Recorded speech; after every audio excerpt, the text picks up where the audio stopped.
Alongside cartoonists and comedians, many journalists worldwide have expressed solidarity with the people at Charlie Hebdo following the brutal attack on the satirical newspaper's office. But while covering the attack and explaining why the paper is a target for Muslim extremists, journalists face a choice: whether to show the cartoons of the Prophet Muhammad that are at the heart of the story. Depictions of Muhammad of any kind are considered blasphemous by many Muslims, and Charlie Hebdo's cartoons were often deliberately offensive. So there are two values at play here: the duty to show context and the reluctance to offend viewers. You might have seen the images at digital media outlets like Newsy, including Charlie Hebdo's controversial cover featuring a cartoon of the Prophet. That cartoon sparked a firebombing at the paper in 2011. But some of the biggest legacy news outlets in the world went the other way. US cable news channels shied away from showing cartoons of Muhammad. The New York Times described the images but didn't show them.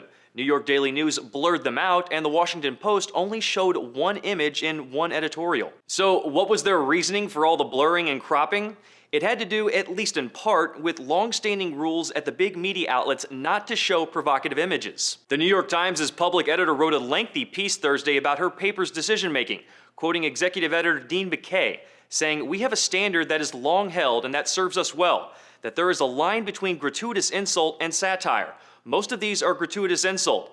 At what point does news value override our standards?" The Guardian said it planned to donate to Charlie Hebdo's next edition, but wouldn't run the cartoons, saying defending the right of someone to say whatever they like does not oblige you to repeat their words. But sadly, this isn't just a conversation about journalistic ideals. There's also the more pragmatic reason.